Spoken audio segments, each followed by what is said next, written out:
First time I've been in this room. Me too. And you too, I guess. So before Coach gets started, let me just, so Coach will be in here till 2:30 and a little bit before 2:30. And at 2:30, we'll go out to the court, go through the visiting tunnel that way now to the court.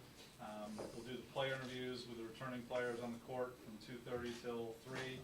And then at 3, we'll take a team picture. And after 3, we'll do some smaller group pictures that some of you have requested. Practice should start 3:45 if I get done on time, 4 o'clock if I don't. But when practice starts, all the TVs and photographers are welcome to shoot the first 20 minutes of practice. Just stay out of the way on the edge of the court and the apron. And everybody else who wants to watch practice can go upstairs, take the elevator up to sections 108 and 109, which are behind the scores table, those sections, and you can watch the entire practice from there. Just we ask no live streaming of practice, either in the 20 minutes that everyone's shooting or the rest of the practice. Please, no live streaming. Okay? Thank you. Greg, first question. You were nominated. Right, exactly. It's been about 4 months since your knee surgery. Just kind of want to get a health update, how you're feeling. Probably really well. The problem is I listened to those people that said, oh, I played golf in 6 months after it happened. And I said, well, I'm going to do it in 5, that kind of bad attitude. But we've had 6 full practices. I haven't hurt anything like I did last year. First 42 years of my life as a coach, I never sat down on a basketball court one time. And last year I was sitting down about every 15 or 20 minutes for, as Marcus said, for 30 seconds at a time. And so far this year, I haven't sat down except during water break. And it does feel better. It's been a long process. It's May 27th till right now, so you're getting close to 4.5 months. I started playing golf again August the 11th. Been able to play. I've played 36 just one day. It's not like a typical time for me, but no, it keeps getting a little bit better and a little bit better. But I haven't had that scenario where everybody says, oh, gosh, you'll wish you had done it 2 years before. I haven't been on that boat yet, okay, but it is better, and it's enabling me to do my job a lot more fun, except for my golf game stunk when I did play. From the end of last year, speaking of that, did you have to go through a grieving process to kind of move past what happened at the end of last year emotionally? I go through a grieving process every year, so last year, and I didn't mean to cut you off, but last year was a little different because you get so close, and you have a kid that makes a shot that would have gone down as maybe the most famous shot in Carolina history if we'd have gotten into overtime and won. And so there is some grieving because it's so close but no cigar kind of thing. But I go through the same thing every year.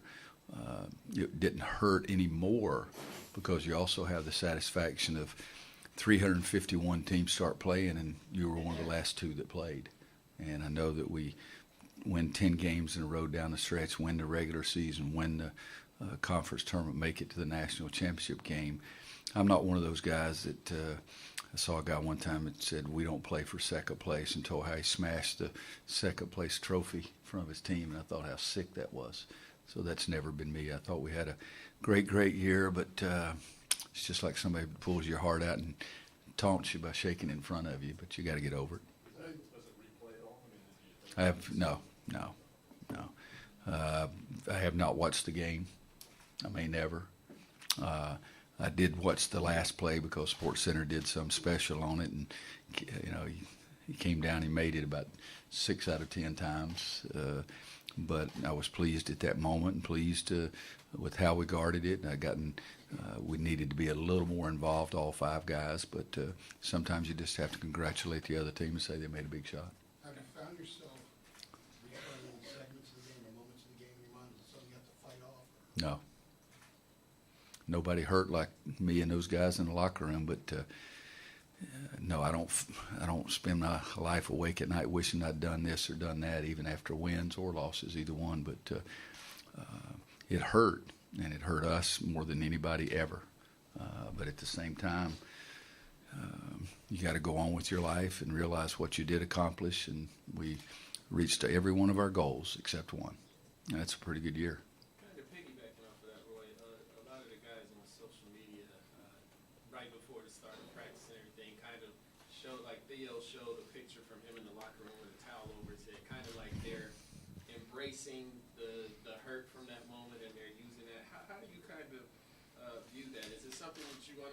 done, it's over with, this is a new season, let's go? Or is it, hey, remember that, and kind of like Bobby Frazier, let's remember that and finish off?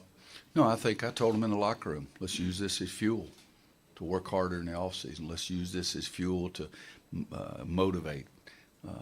Use this as fuel to put in that extra time, to know that we were that close, but we didn't get what we wanted. And I'm sure I'll use it sometimes, and I've already used it once this year. I said, hey, well, guys, Coach Patino's big comment about Larry Bird and Kevin McHale not walking in that locker room. I told him, I said, guys, Bryce is the best rebounder in the ACC. Look around. Does anybody see Bryce out here? You know, so I've used some references like that, but it's more to focus and to build on what we're doing. And, you know, I've said it many times, and you guys have heard it so many times, you're tired of hearing it. I have more desire and more motivation in my little finger than anybody I've ever known in my life. But I'm darn sure not going to go up and jump off the top of the building because their kid made a big-time play. And as I said, we reached every goal we set except one. And you go ahead and make 5 goals for this year yourself, or make 10, whatever you make. And at the end of the year, if you say you read every one of them except one, regardless of how big that is.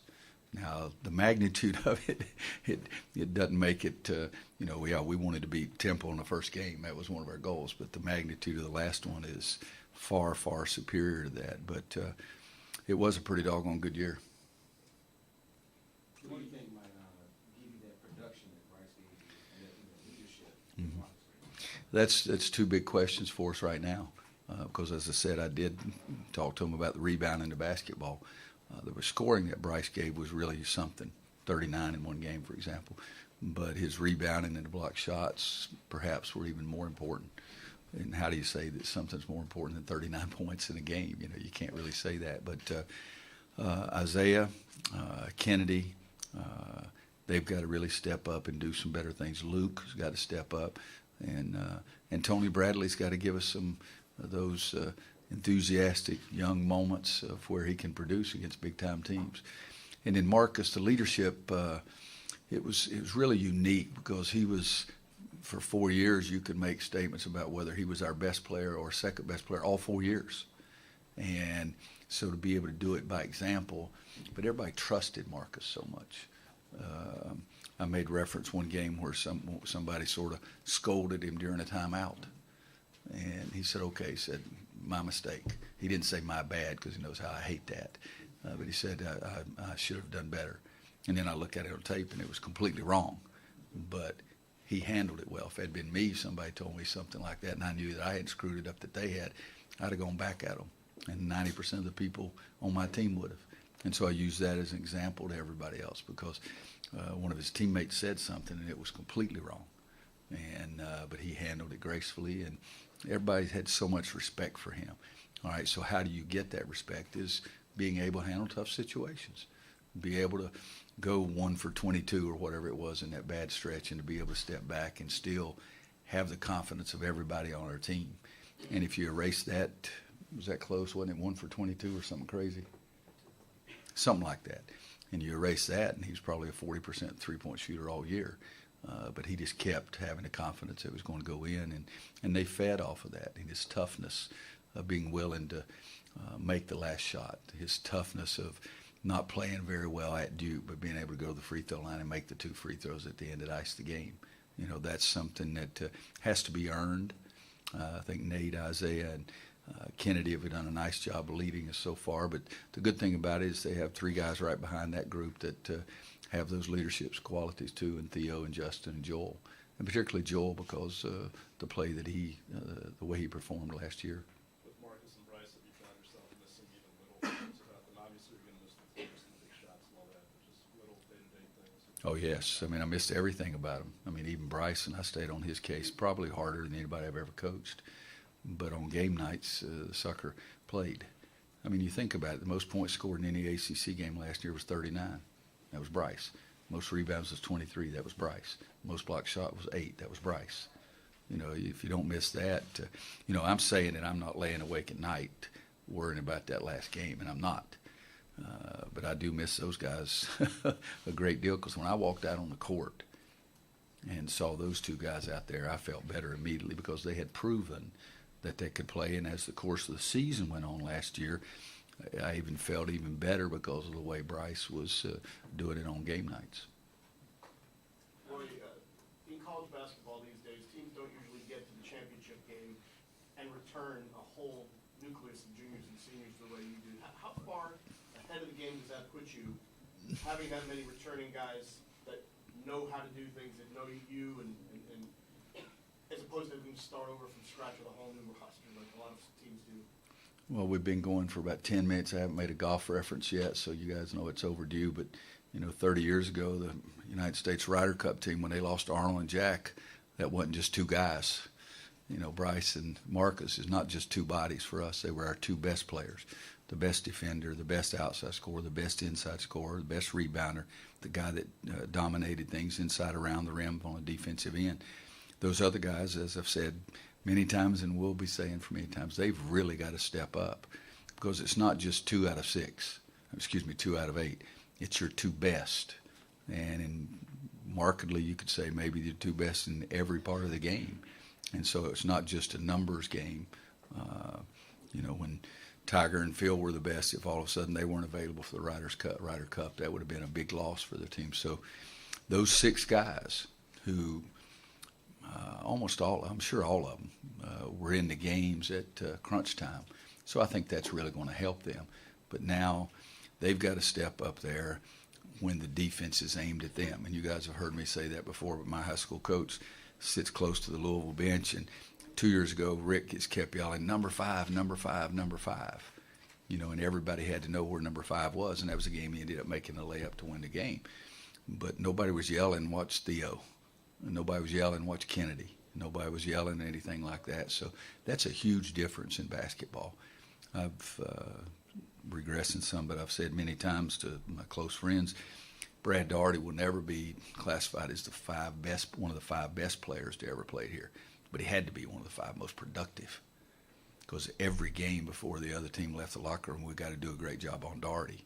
And he led the nation in field goal percentage, 13 for 13 against UCLA, I think it was. So that's what you've got to be able to do when the defense is aimed at you. Tyler Hansbrough, they did everything to stop him. And so that's where these guys have got to take their step. Do you expect Theo to move into that 2 spot?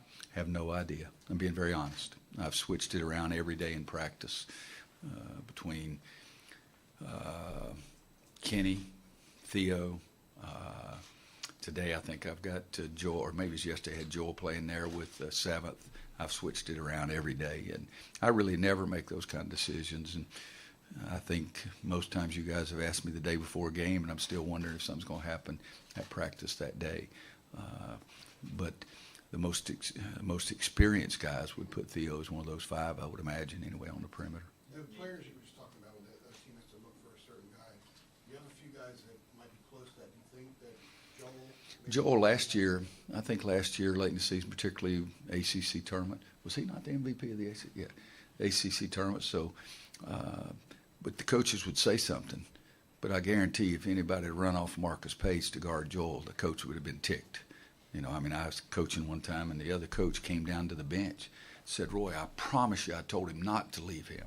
I had Steve Woodbury and Calvin Rayford, and Woodbury had made 5 threes in the first half. In the first play of the second half, the guy runs off Steve to guard Calvin Rayford. And, Calvin was a fantastic young man, but he couldn't shoot a lick.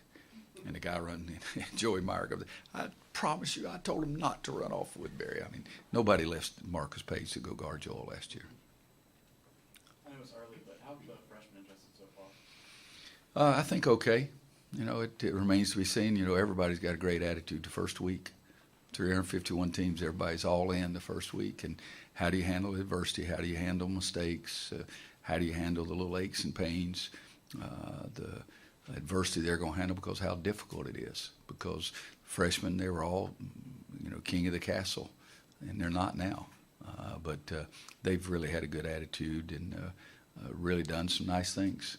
They really have, and I think all of them will have a chance to play for us. Roy, what kind of shape is Meeks in?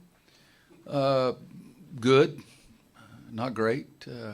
I think that he's continued to work on his body, which is the hardest thing to do. So he's got to be able to do it on game time now. And I think if he does that, then he can really take that step up. But I'd say he's been playing well, not great, but been playing well in practice. And you'll get a chance to see him today if you can't find anything better to do. How much of a struggle has that been for him over the last 4 years to keep the weight off, to get into shape, and to have you hounding him about it for 4 years? That's been the most difficult part, I'm sure. But he really has. I mean, everybody that I talked to, I've never really, knock on wood, I've never really had the problem. I've never tried to lose weight in my life. Okay, I walk just so I can eat what I want to eat.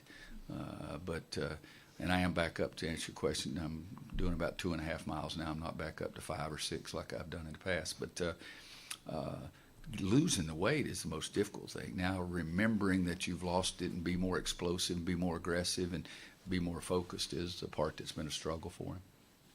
Are you confident that that'll click for him this year, that explosion? We'll see. It's something that some guys pick up quickly, but he knows. I mean, in the national championship game, he's 1 for 8, and every one of them he could have been more explosive, and it might have helped him. With that being said, is it maybe he might not get it? That's just not his game. Could be. I don't think we'll ever know. But he's been really, really important to us in some big-time wins. I mean, the game at Duke last year, I thought he was outstanding and had some big-time games for us. His passing, his rebounding. He's just got to be a little more explosive so he can be more of a scorer for you. And if you're more explosive, because when he gets his hands on it, he has wonderful hands. If he gets his hands on it, he's got a chance to get that rebound, but he does need to be more explosive.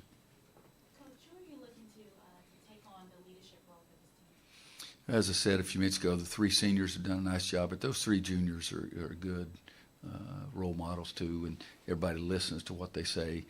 Nobody's at the level of Marcus yet, but you're hoping that you see that. I was sitting here in fall of 2005, and I kept saying, boy, I think David Noel's got a chance to be a big-time leader. I had no idea that he was going to be as good as he was, and he was off the charts, one of the 3 best leaders I've ever been around. And Marcus would be in that range also. But I think that we'll have to see who's going to do it and who's going to handle the adversity and get everybody to understand next play, next game, instead of wallowing around in something that was difficult. Roy, Isaiah didn't even consider leaving school, didn't go through the pre-draft process that a couple of you guys went through. What was your reaction to that? What do you think that says about kind of just his enthusiasm for a senior year? I was surprised by it. I said, Isaiah, it doesn't mean we're running you out. I just want you to sign this paper. I'd already completed it for him. All he had to do was write his name in. And he didn't want to do that. He said, Coach, I don't think you should try to do that unless you're 100% sure that's what you're going to do. And that's not. I'm 100% sure I'm staying in school. I want to get my degree. I want to keep playing. And so, surprise. But we've been, some other coaches have used this, that recruiting that I handcuff them and don't let them leave. And it's far, far from the truth, but it's because Tyler Hansbrough and Tyler Zeller stayed around for all 4 years. But Tyler Hansbrough said, Coach, I'm going to win a national championship before I leave. And Tyler Zeller, the educational part was so important to him. But with Isaiah, it's just that he's enjoying what he's doing, and he knows he's going to be all right later on. Have you seen Justin make adjustments after having gone through that process? Is he a Oh, different player? No, but I think it was good for him. I think it's okay to get as much information you can. I talked to 21 different teams myself. I think there's only 30, but I talked to 21 different teams, GM, player personnel, head scout or something about all the guys, and do that every year. But I think he's, after he came back, he and I sat down and we talked about some things that were really important, and I think he's focused on those. What have you seen from Theo in his first innings and practices that maybe you didn't see last year? I hadn't seen him in this press conference yet. It's the first thing. But we still got a few more minutes, though. We moved it. Yeah, he's still trying to find it. I think he's tremendous attitude, wonderful kid, one I really enjoy coaching. And I think he's really worked hard, particularly on his shot, much more so than he has anything in the past. You mentioned important things with Justin. Obviously, the consistency is something that we really need from him this year. But what was that one of them? What were the other things that you talked to him about that you want to see from him in this more important role this year? Well, the ball going in, and that's what you're talking about. I'm assuming the consistency, because 29% from three is weird, because every time he shoots it, I think he's going in. I really do. And so I think the ball going in the basket, but I want him to be more aggressive, get to the free throw line more. And at the same time, this year, probably for Justin and Theo, we're going to ask them to take more of that missed rebounding load with Bryce being gone, that those two guys have got to rebound the basketball more. Coach, can you get me up to speed on Aaron Goldman? Yes. Have you released that yet? I did. Okay. Today. I'm glad I forgot to tell you. Yes, sir. We announced that Aaron yesterday had made the team. He was on the JV team, and I almost cut him at the end of practice because I told him before practice he had made the team and he got hurt. And so he was a lot better player before he was on the team. But he gives us another body inside with the big guys. He really did a great job on the JV team of going to the backboards. CB said he'll drive our guys crazy because he goes to the boards every time. You'll be yelling at the guys to box him out, box him out. He's a good student. The guys were very happy for him yesterday when I told him he'd made it.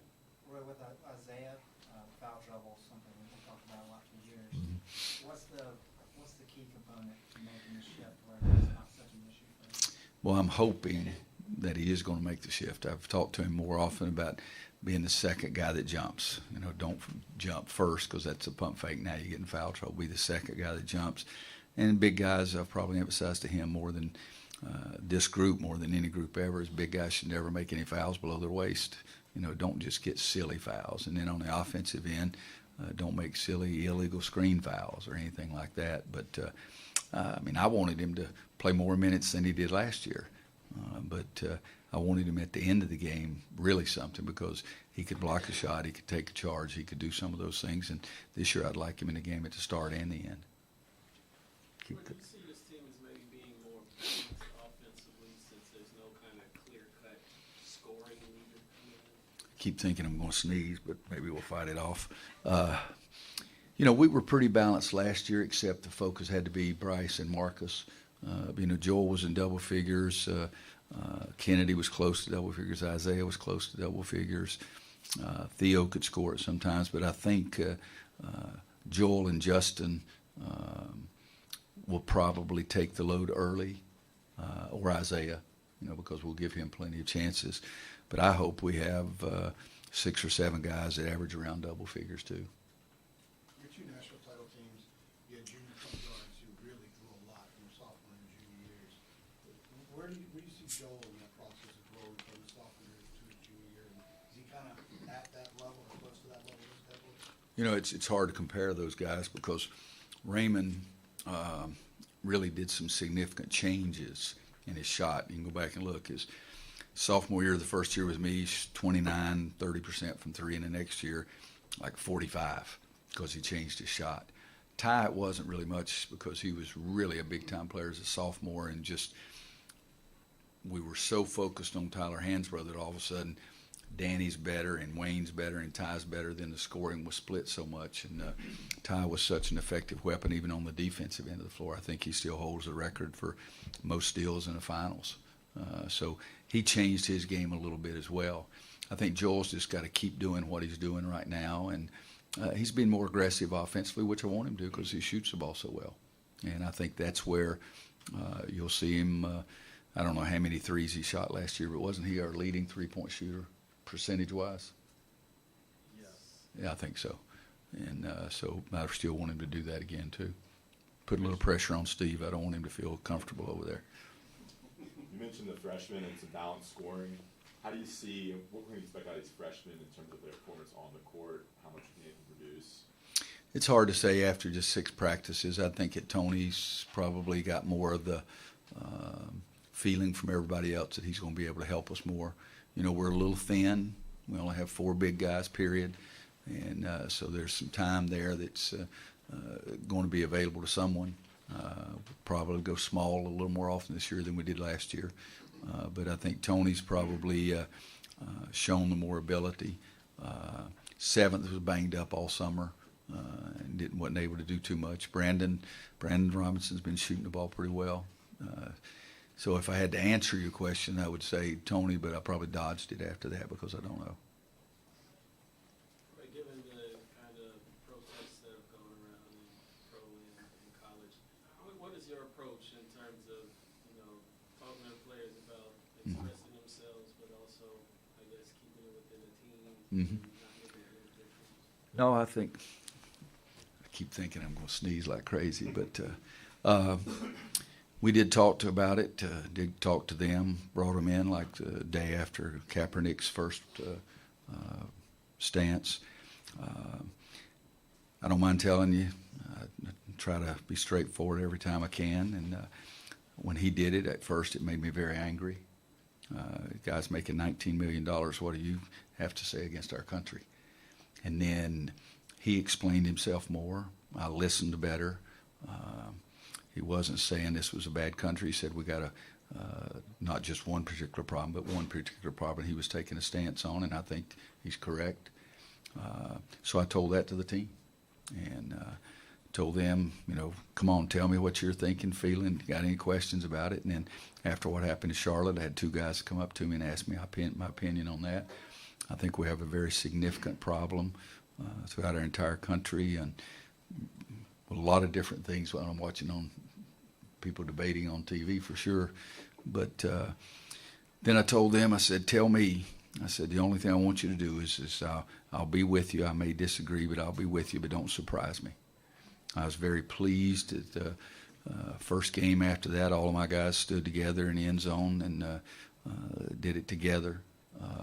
But I would, if somebody came in and said, Coach, I want to do this, I would try to understand what he's saying and give him my point of view, and then hopefully a decision would be made. But we do have a marvelous, marvelous place to live. We have some problems that are very, very much right out in front of us.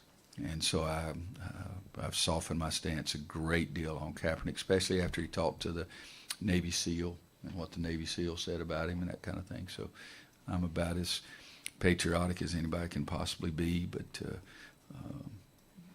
it's a very important issue right now.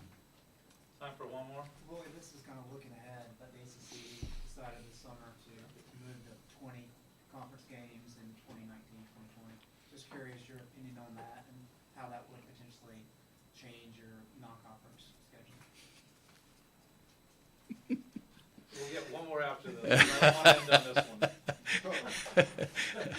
I got some people in the back telling me to cut. We've got a wonderful group of basketball coaches in this league that's well respected around the country. And you heard about it at the same time I did. I did not appreciate that. And but it's on the schedule. We'll play whoever's on the schedule. I did not appreciate it. Never will appreciate the way it was done. John, last one. Quickly, John, get us to something else, son. I hope this is okay. In terms of adding Rush to the roster, do you mind talking about not keeping it personal based on what happened in Kansas? Yeah, he's a great kid. My son and daughter are probably a heck of a lot nicer than I am, so I hope nobody holds it against them, but they got a dumb dad. And that's related to my case, not Shay's. I did recruit his father a great deal, got mad at his father, rescinded the scholarship offer. Youngster comes to camp one day and says, hello, Coach, I'm Shay Rush. And I said, Shay Rush from Kansas City? And he said, yeah. And he came to our camp 4 or 5 straight years, and just a wonderful kid. His mom, his grandmother and grandfather had been on the faculty at KU when I was there. And grandmom wrote me a nice letter, and I like grandmamas, and said how much that it was his dream. And he happened to play for one of my former players, Billy Thomas, played for me at KU, and was his high school coach. And Billy called me and told me about him, and was really a wonderful youngster. And if you look back, this is not the first time that I've done this. Preferred walk-ons, we had, Luke May came thinking he wasn't going to be on scholarship, and then I put him on scholarship before he got here. And Justin Jackson, the same thing. Jackson Simmons, excuse me. And even all the way back to C.B. McGrath. C.B. McGrath chose to come to Kansas and passed up a couple of small school scholarships to come to KU as a walk-on. And he he's so weird. I ended up giving him scholarship for all 4 years. You know, so Shay, and there's a lot of difference between Shay and CB. So Shay's really good. Okay. All right, guys. Did I escape all right? Absolutely.